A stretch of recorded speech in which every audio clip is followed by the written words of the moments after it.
Olá, bom dia, quase boa tarde. Tô gravando isso aqui para vocês sem nenhuma pretensão, não sei nem se publico.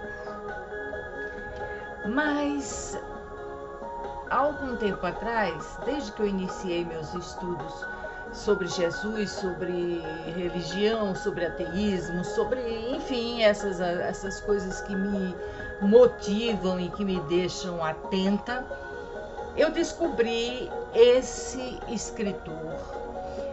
E o que me empolgou nele é porque ele é um padre católico, John P. Meyer. E ele é também um professor da cadeira de Novo Testamento na Universidade Católica de Washington. Já foi presidente da Associação Bíblica e tudo. Por que eu estou explicando tudo isso? Porque o nome que ele deu aos 2 volumes que ele escreveu é um nome assim, sui generis. Porque ele deu o nome de um judeu marginal. E essa expressão marginal, que sempre para nós é muito assim, ela tem uma peculiaridade muito forte, fez com que eu me interessasse pelo livro e comprei esse livro em 2012. Confesso a vocês que ele não é um livro fácil. A leitura dele não é uma leitura, vamos dizer assim, que você faça de um jato, como alguns outros livros sobre Jesus que eu tenho lido. Na introdução, nós vamos saber sobre a natureza e a origem deste livro, porque o subtítulo dele é Repensando o Jesus Histórico. O que é que nós temos de histórico acerca de Jesus? Os evangelhos, o Novo Testamento. Mateus, Marcos, Lucas, João. E os evangelhos apócrifos, que eu já li vários e são absolutamente loucos. Alguns são louquíssimos. Muito bem. Mas de historicidade em si, nós temos muito pouco. É costume se citar Flávio Joséfo, mas os 2 únicos pontos que tem sobre Jesus em Flávio Joséfo, acredito que em antiguidades judaicas, porque o outro é guerras judaicas, não tem, mas em antiguidades judaicas não é considerada válida, é considerado uma, como se diz, uma introdução, uma alteração provocada pelos novos cristãos daquela época. A outra referência que se tem, pelo menos até onde vai o meu conhecimento, está em Tácito, quando ele se refere a um Crestus, como um revolucionário, etc. Então, nós não temos realmente historicidade em torno de Jesus. Os próprios livros do Novo Testamento, os evangelhos, eles foram escritos com uma distância muito grande da época em que Jesus estava vivo. Cerca, a maioria deles, 40, 50, 60, até 90 anos a 100. E sendo que alguns dos evangelistas sequer conheceram Jesus. Não nos devemos, por exemplo, encantar com o Evangelho segundo Mateus, que tenha sido o próprio Mateus quem escreveu. Não. Provavelmente um ajudante dele, ou algum companheiro, alguma pessoa assim, mas o próprio Mateus não. Muito menos Lucas. Lucas não conheceu Jesus. E muito menos João. Talvez o único que tenha estado mais perto de Jesus é Marcos. Mas assim mesmo, João Marcos é uma figura nebulosa, não é uma figura muito distinta que a gente possa enfocar. Mas voltando a um judeu marginal, repensando o Jesus histórico, nós vamos encontrar aqui a seguinte defesa do livro na sua introdução.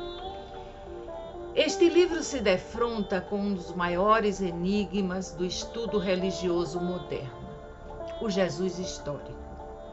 Conforme será explicado no capítulo 1, refiro-me ao Jesus que podemos resgatar, retomar ou reconstruir, utilizando os instrumentos científicos da moderna pesquisa histórica. Considerando-se o estado fragmentário de nossas fontes e a natureza muitas vezes indireta dos argumentos que devemos usar, esse Jesus histórico será sempre um construto científico, uma abstração teórica que não coincide nem pode coincidir com a realidade plena do Jesus de Nazaré, que de fato viveu e trabalhou na Palestina no primeiro século da nossa era. Por que não há relatos da infância de Jesus? Porque os relatos são todos de terceiros. Porque ele próprio não deixou nada escrito.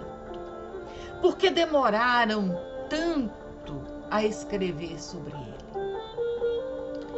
Quando Jesus morreu, me adiantando um pouco aqui ao livro e fugindo até dele um pouco, Jesus proclamou a parúzia, a volta, a ressurreição. E os seus seguidores, os seus companheiros e os seguidores e todos aqueles que se converteram naquele entusiasmo todo, ficaram esperando a sua volta. E até o advento de Paulo, que também não o conheceu, nós não tínhamos nada escrito sobre Jesus. Nada, absolutamente nada. Nós tínhamos histórias orais, né? Relatos orais. E eu aqui recordo um adágio popular muito comum que diz: quem conta um conto aumenta um ponto. Até quanto foi aumentado, ou diminuído, ou alterado, ou transformado, ou até reconstruído, como John P. Meyer diz aqui? Não sabemos. Não temos ideia. Não temos ideia. Bom, ele continua aqui na sua defesa do seu livro, na introdução, e essa introdução é bem longa, Ele vai citando vários estudiosos, como Heidegger, como Martinho Lutero, como Sanders, e ele cita várias tentativas de descobrirem esse Jesus histórico. Mas ele adverte: existem questões importantes que cada ser humano tem que solucionar sozinho. É verdade que aprendemos com as pesquisas do passado, mas as lições de outros não podem substituir nosso esforço pessoal para entender os problemas cruciais da vida, problemas que cada um deve enfrentar honestamente por si só. Qual é o seu problema, por exemplo, em relação a Jesus? Qual é o seu problema em relação aos milagres, em relação à figura dele, à taumaturgia dele? Bom, e ele vai, completa John P. Meyer, dizendo o seguinte: que esse amigo que citou esse texto aqui todinho estava falando sobre Platão. A vida não examinada não vale a pena ser vivida, e não se trata de um exame que possamos pagar a outrem para fazer por nós. Então, se você quer realmente saber o que é que ampara a sua crença, porque nós não podemos ter uma crença que se mantenha no voo sem ela ter como se sustentar. Então, se você quer, essa é a razão por que eu trago livros como esse e outros que eu trouxe aí, defendendo ou não essa figura que, para mim, se tornou mitológica. E olha, ele digo mais uma coisa. É uma figura que eu amo, que eu gosto de ter no meu pensar. Não como Deus, não como um profeta, porque até suas profecias não foram cumpridas. Não é? Porque ele disse que antes que passasse a sua era, coisas aconteceriam, e essas coisas não aconteceram. Então, John P. Maia vai acrescentar: a vida religiosa não examinada, ou mesmo a vida antirreligiosa não examinada, não vale a pena ser vivida. Concordo plenamente. Não basta você dizer, eu acredito, eu não acredito. Isso é banal. Para quem estuda, isso é banal, isso é qualquer coisa assim muito surreal, esvoaçante, sei lá, não é nem surreal, é banal mesmo. Muito bem. Aí ele agora vai explicar por que colocou esse nome tão polêmico nesse livro. Na realidade, são 2 volumes. O outro é mais alentado, eu ainda não o li completamente, mas o primeiro já está praticamente completo. Então ele vai dizer aqui o seguinte, que o editor David Noel foi contra ele colocar um judeu marginal, foi muito contra. A intenção, ele explica para o editor que a intenção foi ser exatamente um chamariz. E nisso ele teve razão. Eu, por exemplo, fui atraída pelo título. Em vez de ser uma resposta pronta ou um referencial rígido, a palavra marginal pretende abrir um leque de questões e apontar algumas formas possíveis de respondê-las. A categoria do marginal é definida de diferentes formas por diferentes autores, portanto, se presta a refletir a enigmática e multifacetada realidade de Jesus e também proporcionar-lhe algumas abordagens. A imagem espacial básica por trás da palavra marginal é bastante simples. Uma folha de papel, um grupo de pessoas reunidas num local, um território geográfico tem em todo suas margens, suas fronteiras, suas extremidades, seus limites externos. Esta imagem espacial se presta facilmente a aplicações metafóricas. O comum, o usual, o claro, o estável, o seguro, o próspero, todos tendem a atuar ou gravitar em torno do centro ou parte principal do espaço disponível. O estranho, o incomum, o ambíguo, o estável, o perigoso, estes aparecem ou são empurrados para os limites ou margens desse espaço. Os diferentes, então, aquelas criaturas que surgem, que são diferentes, elas são marginalizadas. Ou seja, nós não queremos muita aproximação com aquilo. Essa é uma tendência humana terrível, terrível. E aqui eu me lembro de Ariano Suassuna, o grande Ariano Suassuna, dizendo que ele gosta de loucos, que ele gostava de loucos. Porque os loucos são diferentes, são marginais. Nesse aspecto, não no aspecto moral. Muitas vezes, continua Maier, muitas vezes a realidade marginal, exatamente porque se fixa numa zona fronteiriça, vacila entre duas áreas concretas diferentes, aproveitando um pouco de cada uma, mas sem pertencer inteiramente a nenhuma. Para dar apenas um exemplo, Jane Sperman, em seu estudo sobre a pobreza e a política urbana no Rio de Janeiro, enumera 5 formas diferentes de identificar grupos marginais na sociedade urbana. Porque aqui o Maier também coloca os pobres como marginais.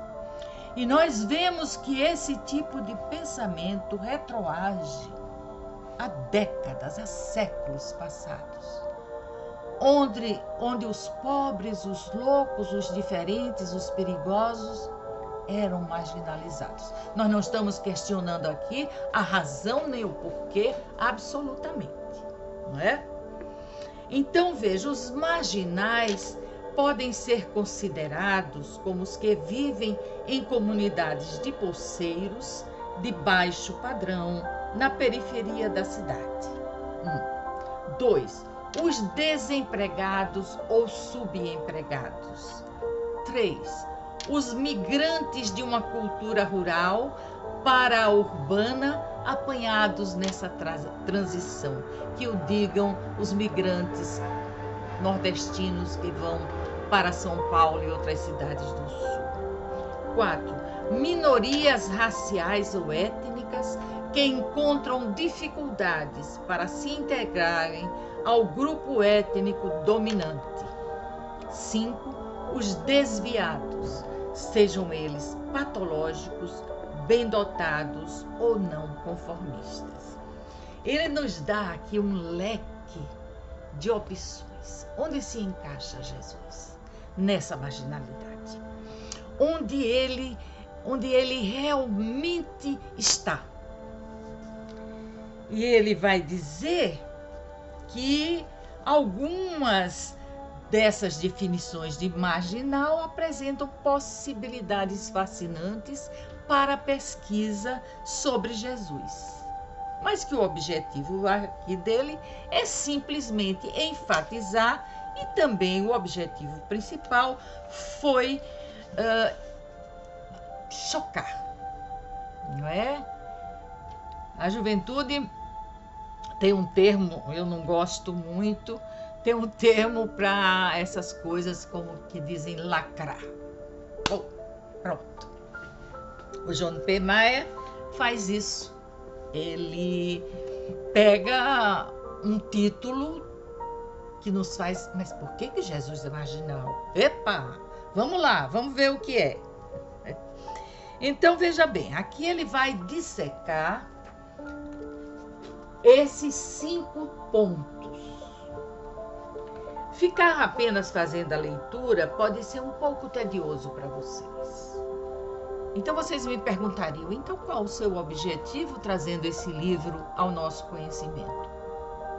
Despertar em vocês a coragem, porque é preciso coragem para encarar 2 volumes como esses de estudo, a coragem, a vontade e principalmente a sedimentação de sua fé. Ou não. Porque esse é um campo que se abre diante de você ou de vocês. Levar em consideração o ambiente social por onde Jesus passou nada mais é do que levar a história a sério em todas as suas dimensões humanas. A isso os arqueólogos dão o nome de estratificação do terreno. Como era, sem entrar aqui no mérito do terreno material, mas como era a sociedade daquela época de Jesus. Era ele diferente no meio dos seus pares? Sim, era. No Evangelho está que é aquele filho do carpinteiro, como se ele fosse um pouco perturbado. Aquele que não trabalhava, que vivia pelos campos pensando. Então aí já se apresenta a diferença, ou, vou usar o termo do autor, ou a marginalidade de Jesus. Uma segunda distinção importante que deve ser feita é a diferença entre estar atento às condições sociais em que a vida e o ministério de Jesus ocorreram e reduzir radicalmente a dimensão religiosa de sua obra às forças sociais, econômicas e políticas. Muitas vezes, antes de eu começar meus estudos, eu me perguntava como ele tinha podido retirar aqueles pescadores dos seus trabalhos, retirar Mateus de sua banca onde ele trabalhava e tirar todos os outros, e como eles se sustentaram. E só depois eu fui saber como essa sustentação se dava. Muito bem.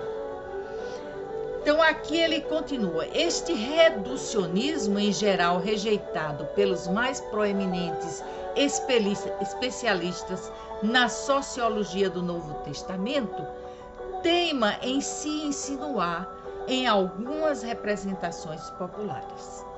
Nestas, a religião e os assuntos religiosos não são entendidos simplesmente dentro do contexto social do seu tempo.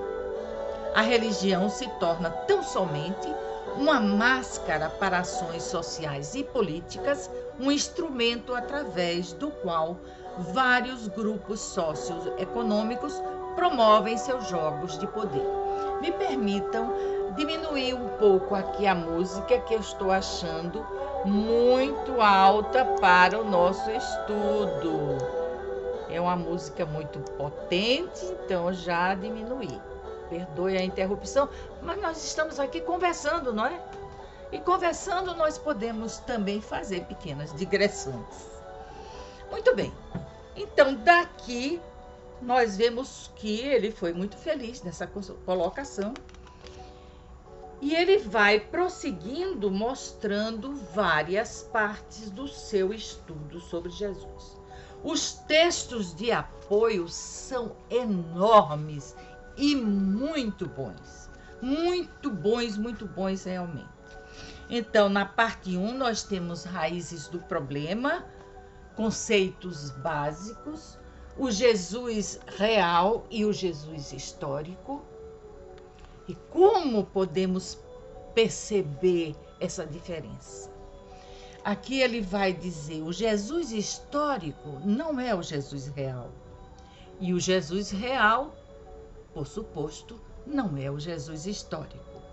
Destaco esse paradoxo desde o início, pois se não distinguirmos claramente esses dois conceitos, ocorrerá uma confusão interminável na procura do Jesus histórico. Claro que ele tinha que fazer essa ressalva, porque do Jesus real nós temos voos da imaginação, diálogos reproduzidos com uma fidelidade duvidosa. Do Jesus real nós temos histórias, com E, histórias. Do Jesus histórico, já lhes falei no começo. Então ele vai fazer aqui uma observação bem longa sobre o Jesus real, que seria muito tedioso ler para vocês tudo isso. O Jesus histórico, ele traz toda essa... aí ele vai citar vários escritores, vários estudiosos, porque na realidade a historicidade não existe.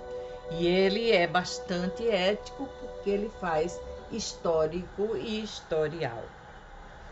E assim vamos adiante. Vou buscar aqui alguns trechos que eu marquei. Esse capítulo aqui mesmo, as fontes. Ele vai falar aqui em Flávio Joséfo, não é? E dizer o seguinte, aquilo que eu já falei a vocês no começo. Deixa eu ver essa marcação aqui, porque que eu a fiz. Ele ressalta bastante que a maioria das observações aqui vem de Paulo.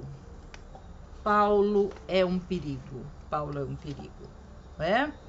Então ele vai aqui para as fontes e diz o seguinte: a primeira e mais importante testemunha, entre aspas, da vida e atuação de Jesus é o aristocrata, político, militar, apóstata e historiador judeu José ben Matias, conhecido como Flávio Joséfo, nome tomado de seus patronos, os imperadores Flavianos, Vespasiano e seus filhos Tito e Domiciano.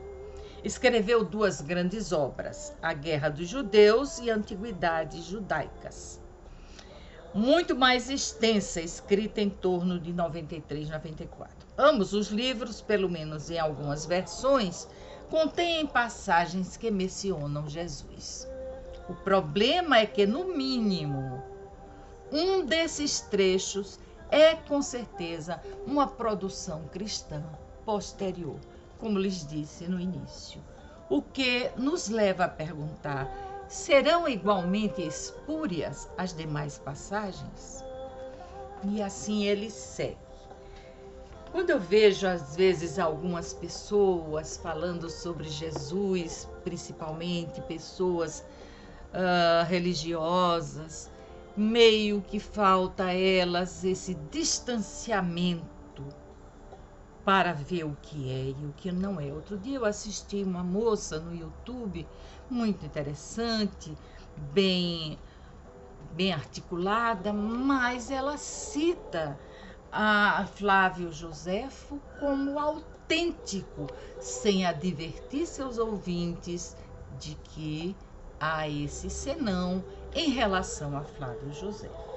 Mas aqui nas fontes ele continua, não é, citando interpolações em Flávio Joséfo, e ele vai citar mais adiante. Estou quase terminando, viu? Porque vocês sabem que, olha que como são os trechos de apoio. É complicado, hein? Então, ele vai falar aqui sobre outras fontes. E aqui vem Tácito e outros autores pagãos e judeus, fontes judaicas além de Joséfo. E assim nós vamos prosseguindo, conseguindo nesse livro extraordinário material de estudo prático, bem elaborado, ético, correto e digno de confiança. Aconselho esse livro. O segundo, ainda vou fazer uma leitura, não sei, portanto, a qualificação dele, embora seja do mesmo autor e o tema seja o mesmo, mas esse aqui está lido até o final. Interessante e vale a pena para você que gosta desse assunto. Até a próxima, fiquem bem.